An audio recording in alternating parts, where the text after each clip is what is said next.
Tifal miarahaba nareo rehetra mpanaraka tsy tapaka ny radio televisionna ACFF ny amin'ity androany ity indray ao anatin'ny fandaharana step by step indray isika ny amin'ity anio ity manomboka androany moa dia miditra ao anatin'ny fanaovana ny examen izy enina mianadazy finalista ao anatin'ity step by step saison 1 ity dia hoarantsika indray ny makasikasika izay zany hoe androany zany no manomboka ny examen tsy raha andro akory ny examen ataon'izy ireo amin'ity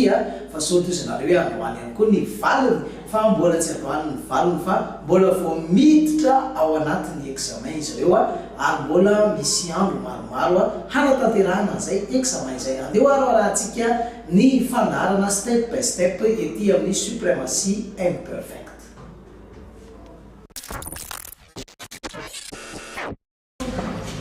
Inona ny azo fanampianao izay?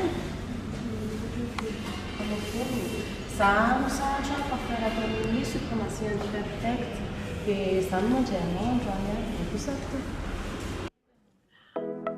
Ao anatin'ny fandaharana step by step indray tsika ny amin'ity androany ity dia manasantsika rehetra ny atokantrano any anaraka hatramin'ny faran'ny fandaharana step by step eto amin'ny radio televisionna ACFF. Ny fandaharana step by step moa dia tsy vao androany izy ity manomboka ho anareo izay androany izay vao mijery na izay vao mihaino amin'ny alalan'ny radio televisionna ACFF fa efa misy roa volana teo eo izay ny nandehanan'ity fandaharana step by step ity. Ny step by step dia kilalao karakaray ny supremacy imperfect miaraka amin'ny radio televisionna ACFF. Natao moa ity lalao step by step ity ny antony dia ho fanomezana asa ireo tsy manana asa eto Madagasikara izany. Anisan'ny fanasoavana izay ataon'ny supremacy imperfect ny malagasy mpiray tanindrazana aminy ny famokarana an'ity fandaharana step by step ity. Mariana moa fa ho an'ireo izay tsy manana asa no nandray anjara tao anatin'izao kilalao izao ary ny kilalao dia tsy hoe kilalao dia milalao fotsiny fa resaka asa ny faninanana izany hoe formation maimaim-poana izay nomeny ny supremacy imperfect an'izy ireo ity resaka fanaovana asa fanaovana taovolo ity dia anjaran'izy ireo izay mpandray anjara no mifaninana izay ho tafiakatra ahazo ny amboara zany ao anatin'izay kilalao izay. Mariana fa ny kopy ahazon'ireto mpilalao ato anatin'ny step by step ireto dia asa zany hoe voaray miasa rehetrany izy ato amin'ny supremacy imperfect raha ohatra ka tafiditra ao anatin'ny telo voalohany amin'ity kilalao izay atao ity. 420 mianadahy ireo mpifaninana tamin'ny voananomboka satria izy ireo no lany tao anatin'ny tirage izay natao teto amin'ny radio televisionna ACFF ary efa nandeha ny fifanitsanana efa nisy ny examen maro izay nandalovan'izy ireo dia enina sisa no tavela ao anatin'ity fifaninanana ity. Izy enina ireo zany ireo no atao hoe finalista izay iady ny telo voalohany ka ahazo ny asa ato amin'ny supremacy imperfect araka ny fanambara tamintsika tany atokantrano tany. Amin'izao fotoana izao kosa dia hiatrika ny examen famaranana zany izy enina mianadahy ireo satria izy ireo no ifanitsana ao anatin'ity step by step ity ho hita eo zany izay tena hoe iza no nanaraka tsara ny fampianarana nomeny ny supremacy imperfect iza no mafeny ny fepetra ka ahazo n'izay fandresena izay afaka hiasa ato amin'ny supremacy imperfect. Tsy hoela dia hoarahanao eto amin'ny radio televisionna ACFF ny valiny lalao step by step saison 1 satria manomboka tamin'ity androany ity dia efa niditra tao anatin'ny examen ireto finalista eto amin'ny supremacy imperfect ireto. Izy enina mianadahy ireo zany no miady ny telo voalohany amin'ity fifaninanana ity ary ao aorian'ny examen izay ataon'izy ireo dia ho fantatra ny valiny lalao ary ao aorian'ny valiny lalao dia tsy misy intsony ny step by step saison 1 fa mikatona hatreo indray ny makasika an'iny step by step saison 1 iny ka ho anao any atokantrano any aza mafoina masaraka ny radio televisionna ACFF fa efa ao anatin'ny fanaovana ny examen zao ireto mpianatra ireto so dia taratarany ianao a dia tsy mahita ny valiny lalao indray a fa mbola ao anatin'ny examen no zany zareo manomboka androany, zany hoe tsy androany ihany ny examen ataon'izy ireo akory a fa ao anatin'ny andro maromaro a dia miatrika examen ireto mpianatra eto amin'ny suprematie imperfecta ireto. Famaranana mantsy izy ity a tsy mitovy amin'ny teo aloha zany a izay examen izay natao izay fa mafimafy kokoa ny examen izay ataony a amin'ity dingana famaranana ity satria izy enina mianadahy ireo dia efa saminy efa manana ny traikefa ary efa nafeno tsara ny formation sy ny fampianarana nomeny ny mpampianatra teto amin'ny suprematie imperfecta dia anjaran'izy ireo amin'izay miady mafy a tsy aty amin'ny examen ihany fa ny teo aloha ihany koa dia no tsaraina daholo ary miconte daholo ny note fa eto amin'ity examen ity moa zany a eto dia tena jerevana akaiky mihitsy a ny zavatra rehetrarehetra izay ataon'izy ireo a ety amin'ny suprematie imperfecte.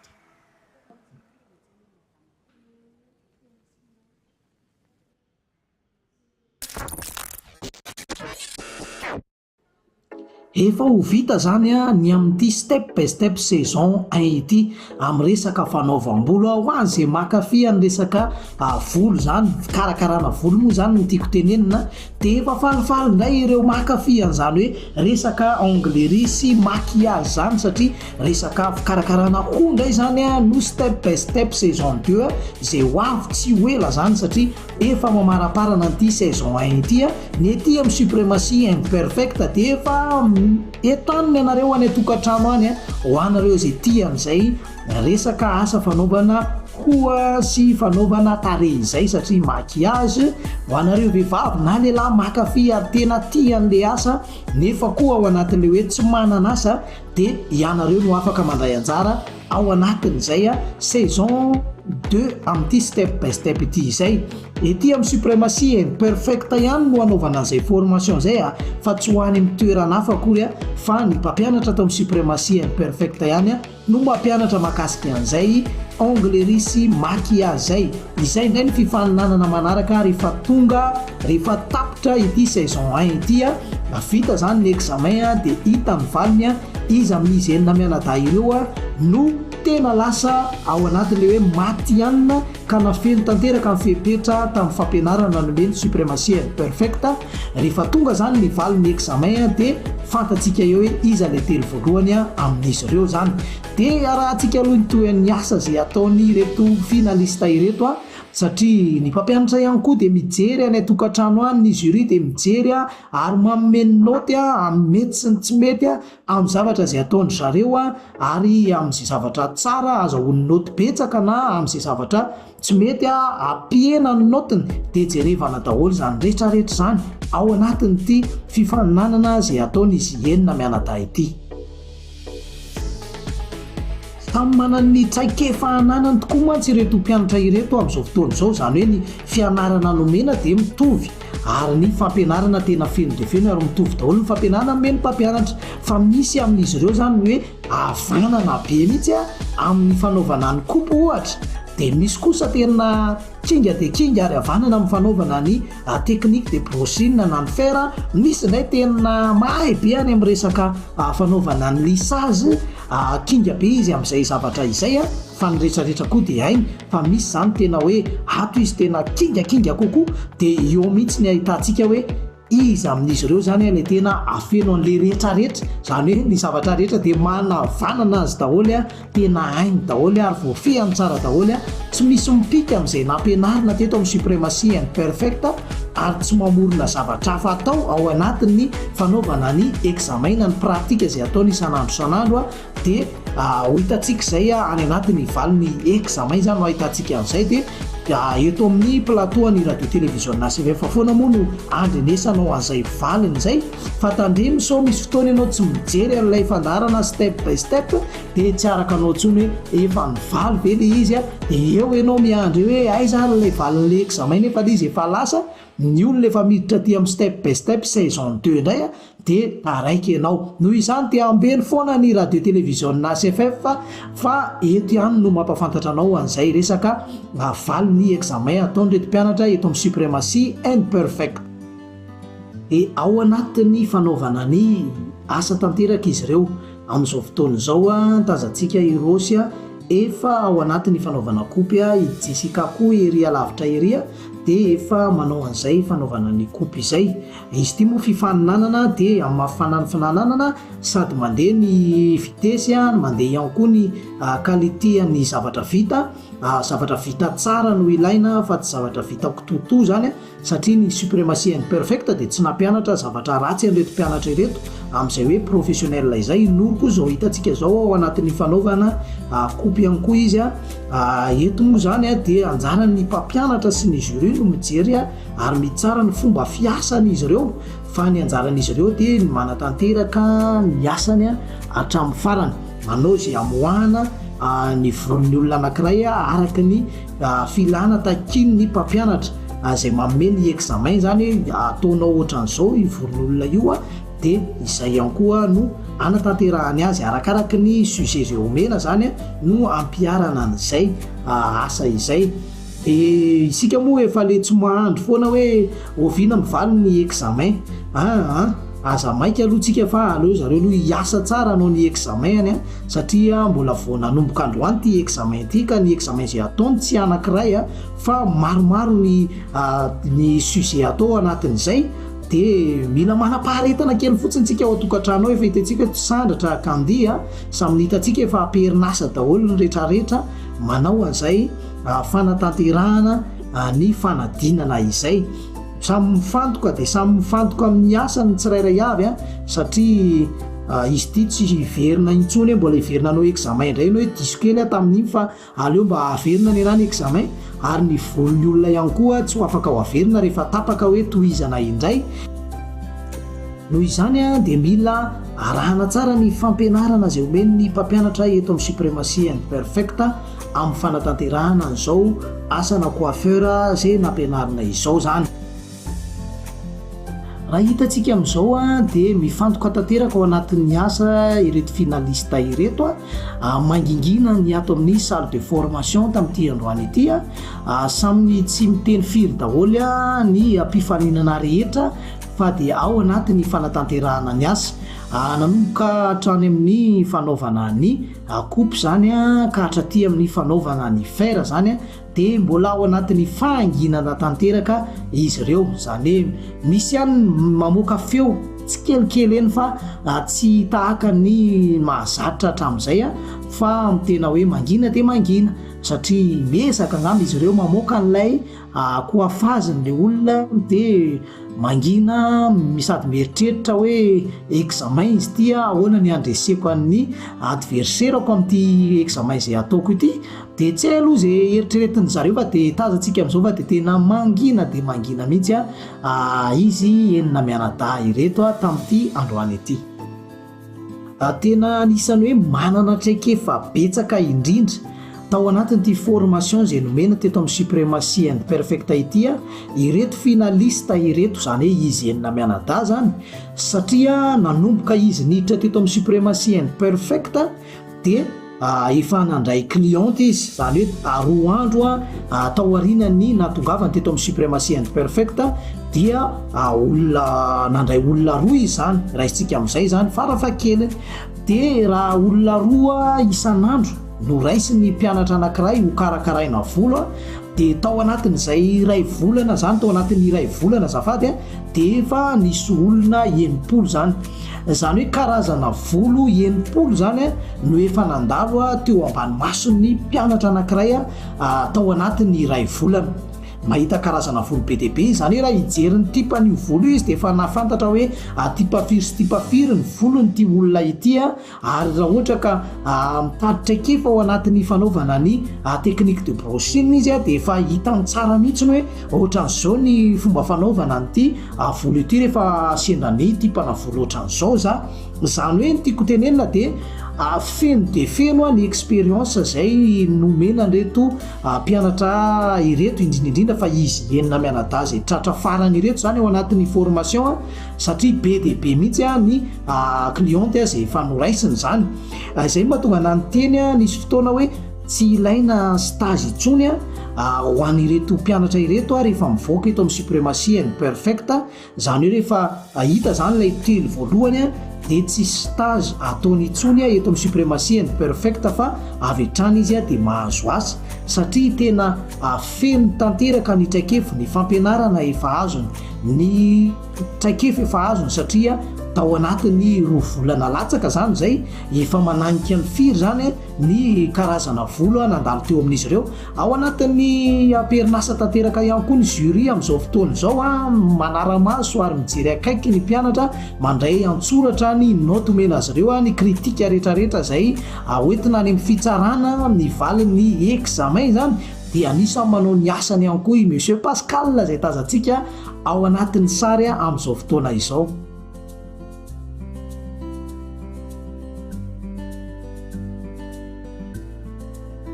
Ao anatin'ny famaraparanana ny asa moa zany izy ireo amin'izao fotoana izao araka ny nambarako teo dia hoe tsy anankiray ny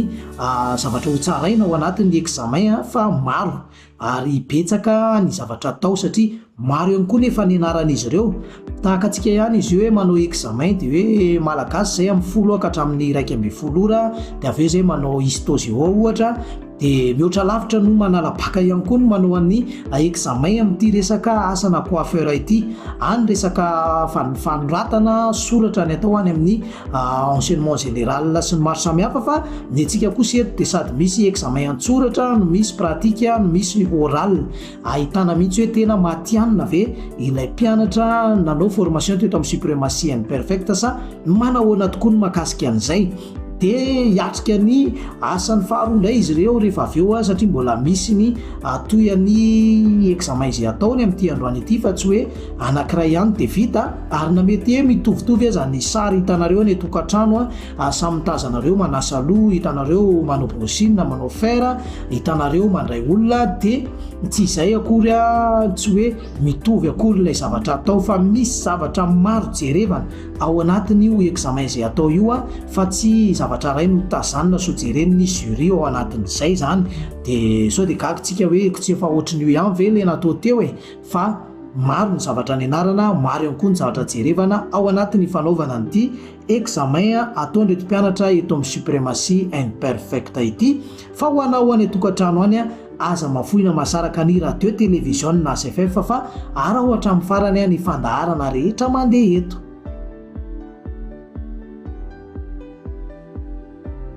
Dia ho hitantsika eo rehefa avy eo ny résultat ny volo zany hoe ny asa nataon'izy enina mianadahy, ho hitantsika eo zany zay rehefa avy eo, fa ny jury koa mantsy dia mijery mihitsy hoe mifanaraka tsara amin'ny zavatra nolazaina ve ny zavatra ataony izy enina mianadahy. Irosy dia hitantsika fa zatra mitazona an'ity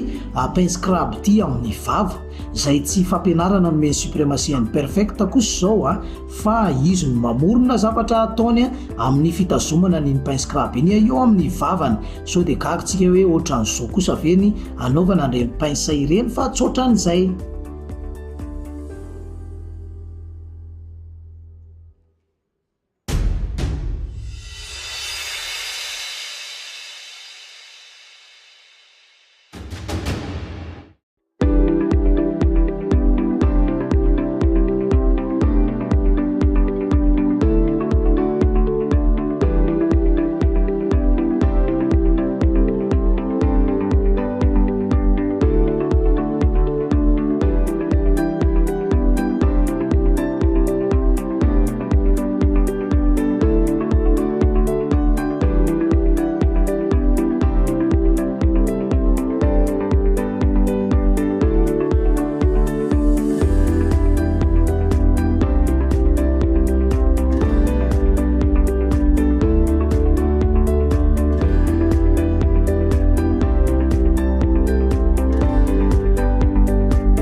inona ny azoko anampiananao?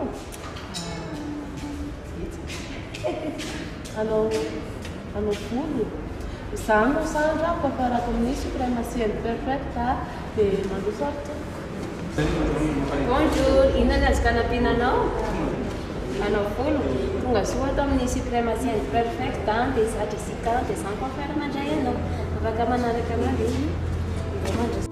Dia rehefa vita ny asa voalohany izay natao dia miditra amin'ny manaraka indray ho an'izay efa navita ny dingana voalohany zany no miditra ao anatin'ny dingana faharoa fa tsy hoe tsy maintsy tonga dia hiaraka foana izy rehetrarehetra ao anatin'ny fanatanterahana an'izao asa izao.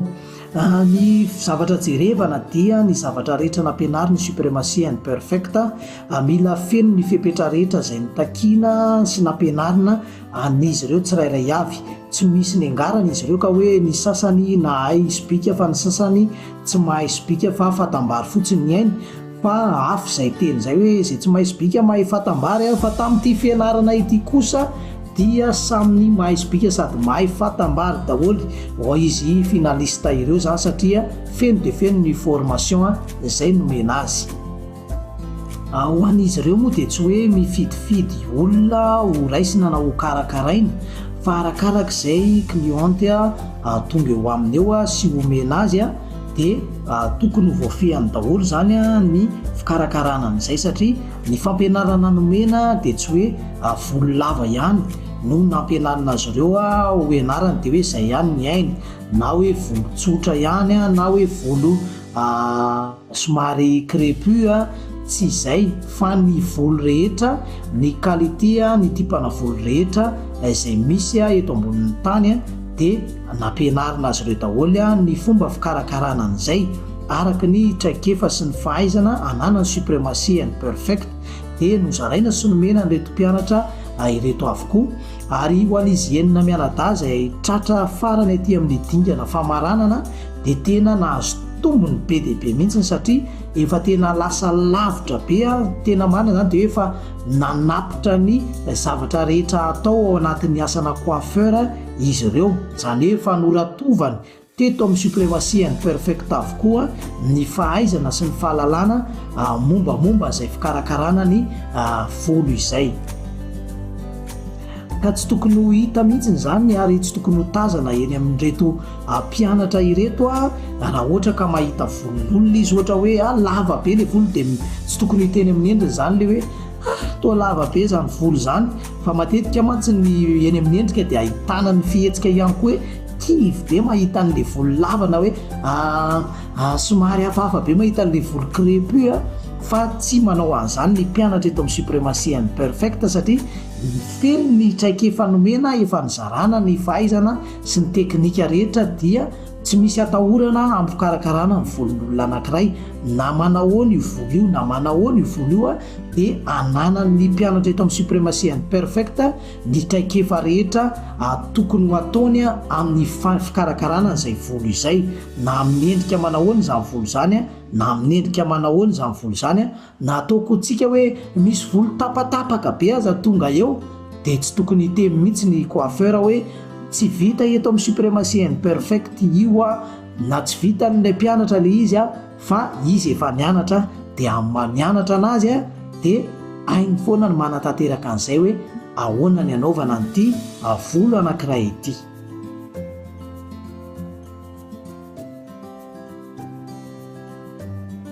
Efa manakaiky dia manakaiky indray ny fitaintainantsika ny tokantrano any eo amin'ny fiandrasana ny valin'ny examen izay ataon'ireto mpianatra eto amin'ny suprématie perfecte ireto. Ity valin'ny examen izay ho avy ity tsy hoe fifanitsanana ka hoe iza no tafiakatra sody nareo mbola variana hoe iandreny hoe iza indray ny tafiakatra fa efa tsy resaka tafiakatra sy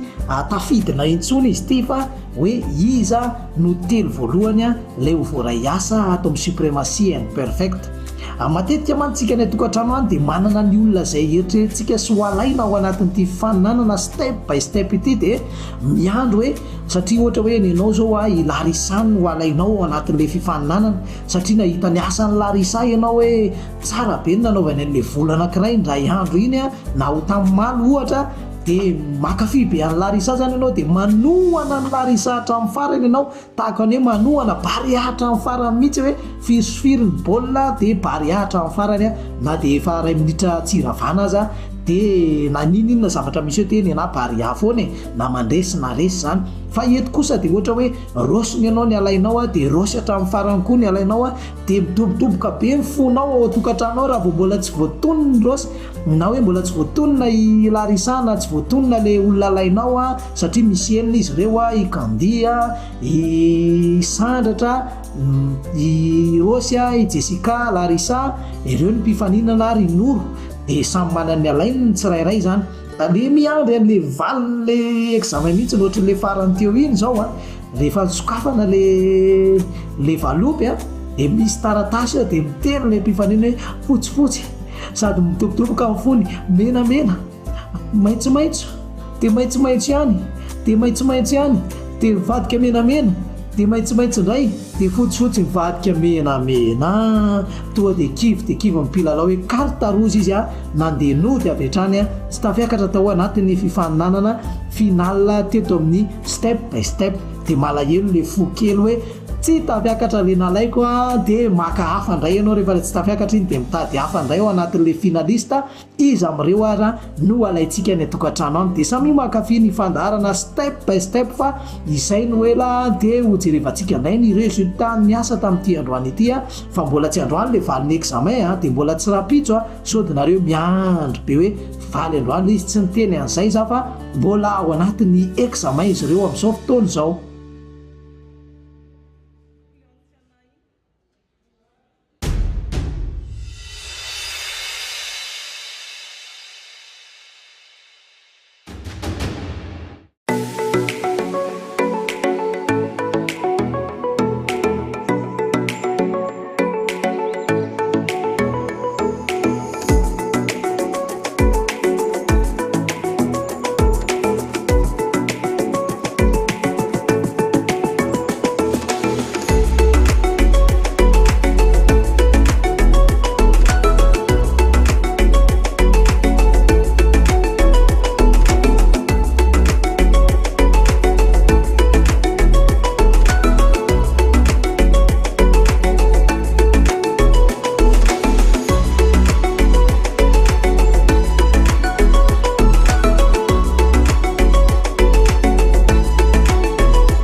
zay makasika niny step by step iny tamin'ity anio ity dia hoarantsika nay nitoyany ho amin'ny rapitso manao olan'ilay fitohizan'izay step by step saison zay zay examen zay ataon'izy enina mianada dia mametraka veloma mandrapeo na ho aminareo any atokantrano ny tenako dia ho amin'ny manaraka indray veloma